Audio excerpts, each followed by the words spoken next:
ورسوله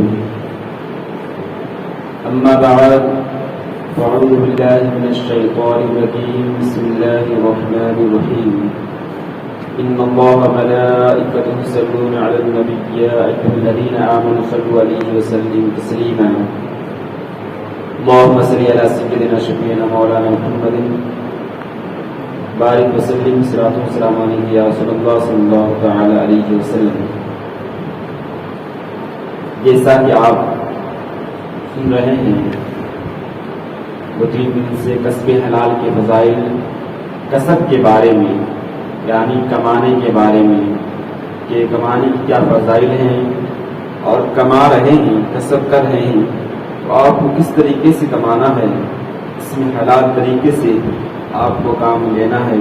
اگر تجارت کر رہے ہیں تو آپ کو تجارت میں کس طریقے سے راست بازی یعنی سچائی سے کام لینا ہے. ایسا نہیں ہے کہ آپ دیانتداری کے علاوہ جھوٹ سے کام لیں، بلکہ آپ تجارت میں بھی جہاں تک ہو سکتا ہے آپ سچ ہی بولنے کی کوشش کریں. اسی طریقے سے ہو سکتا ہے تو آپ اگر مال خرید رہے ہیں، اگر غریبوں سے مال خرید رہے ہیں تو مہنگے دام میں خریدیں، اس سے آپ کو ثواب نہیں ملے گا. اس طریقے سے کیمیائے سعادت ایک کتاب ہے. کیمیائے سعادت میں امام غزالی علیہ رحمہ فرماتے ہیں کہ فقراء سے جب کچھ خریدو تو مہنگے داموں میں خریدو، اس سے ان کا دل خوش ہوگا. یعنی اگر جو غریب انسان ہے، فقیر انسان ہے، اس سے کوئی مال خرید رہے ہیں آپ مہنگے دام میں خریدو، اس سے کیا ہوگا؟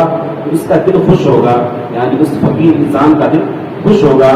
یہ صدقہ کرنے سے بھی زیادہ فضیلت رکھتا ہے. یعنی جس طریقے سے آپ صدقہ کرتے ہیں اور صدقہ کرنے سے آپ کو ثواب ملتا ہے، اسی طریقے سے اگر آپ کوئی مال خرید رہے ہیں غریب انسان سے مہنگے دام میں، گویا کہ اس طریقے سے صدقہ کرنے سے ثواب ملتا ہے، اسی طریقے سے آپ کو مال خریدنے پر بھی ثواب ملے گا. یہ صدقہ کرنے سے بھی زیادہ فضیلت رکھتا ہے. البتہ دولت مند آدمی سے زیادہ قیمت پر خریدنا باعث ثواب نہیں ہے اور نہ ہی شکر میں داخل ہے، بلکہ دان ضائع کرنا ہے. یعنی اگر جو انسان دولت مند ہے، جو انسان مالدار ہے، اس سے مہنگے دام پر نہیں خریدنا ہے. اسے خریدیں گے تو ثواب نہیں ملے گا، بلکہ جو غریب انسان ہے ہاں اس سے مہنگے دام میں خریدیں گے تو اس کو فائدہ پہنچے گا، اس کو مال میں اضافہ ہو جائے گا. اس نیت سے خریدیں گے تو ثواب ملے گا. جو مالدار انسان ہے اس سے آپ خریدیں گے مہنگے دام پر، اس سے کیا ہوگا کہ مارکیٹ کا دام بڑھ جائے گا، اس سے ثواب آپ کو نہیں ملے گا بلکہ دام ضائع کرنا ہوگا. ان سے تکرار اور اصرار کر کے سستا خریدنا بہتر ہے. یعنی دولت مند انسان سے سستا مال خریدنا بہتر ہے، مگر جھوٹ وغیرہ سے بچیں.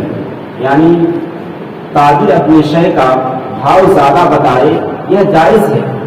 یعنی جو انسان تجارت کر رہا ہے، بزنس کر رہا ہے، وہ اپنے مال کی قیمت زیادہ بتا سکتا ہے، مگر جھوٹ نہ بولے. جھوٹ کا مطلب کیا ہے کہ میرا اتنے کا پڑتا ہے، اتنے کی خرید ہے، اس چیز سے بچے. یہ کہہ سکتا ہے کہ یہ مال اتنے روپیہ میں دوں گا، یہ کہہ سکتا ہے اس کی قیمت اتنے روپیے ہے، اور اس سے جھوٹ کہے مجھے اتنے میں پڑا ہے 10 روپیے کا اور کہہ رہا ہے مجھے 15 روپیے پڑا ہے، تو یہ کہنا جھوٹ ہے اور اس سے گناہ لکھے گا. صرف کہے کہ مجھے اس کی قیمت 20 روپیے ہے، اس کی قیمت 25 روپیے ہے، 30 روپیے ہے، جتنا ہو سکے کہہ سکتا ہے، لیکن یہ کہنا کہ مجھے اتنا پڑا ہے یہ جھوٹ ہے، تو اس سے آپ کو گناہ ملے گا. جیسا کہ آج کل کیا جاتا ہے، زیادہ دام بتا کر کمی کرنے میں کوئی مذائقہ نہیں. یعنی مال کا دام زیادہ بتا دیے پھر مال کا دام کم کر کے، اس میں کوئی مذائقہ نہیں. لیکن یہ کہیں کہ مجھے اتنا ہی پڑا ہے، اس سے ہم کم نہیں کر سکتے ہیں، یہ جائز نہیں ہے. اسی طریقے سے گاہک کو بھی چاہیے کہ اچھی طرح جانچ پڑتال کریں، دام کم کرائیں. اور یہ حسنین کریمین کی سنت بھی ہے.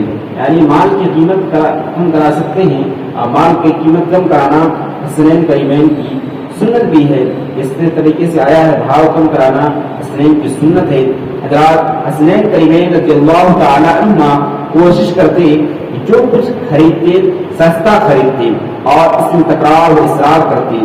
لوگوں نے ان سے عرض کی آپ حضرات روزانہ کئی ہزار درہم خیرات کر دیتے ہیں، یعنی حسنین کریمین سے لوگوں نے پوچھا کہ آپ تو بہت سارا مال خیرات کر دیتے ہیں اسی طریقے سے، لیکن جب آپ مال خریدنے جاتے ہیں اس میں آپ اصرار کرتے ہیں، مال کی قیمت کم کرواتے ہیں، مگر معمولی مقدار پر اس قدر تکرار و اصرار میں کیا نقطہ ہے؟ فرمایا ہم لوگ جو کچھ دیتے ہیں راہ خدا عز و جل میں دیتے ہیں، اور خرید و فروخت میں دھوکہ کھانا عقل و مال کے نقصان کا باعث ہے۔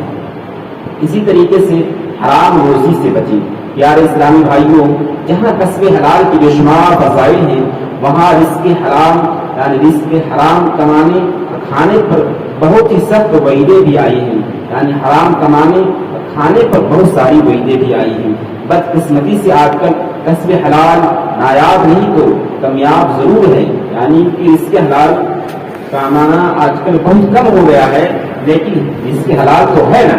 ہمارے مسلمان بھائی ضرور جھوٹ بول کر بلکہ معاذ اللہ جھوٹی قسمیں تک کھا کر اپنا مال فروخت کرتے ہیں۔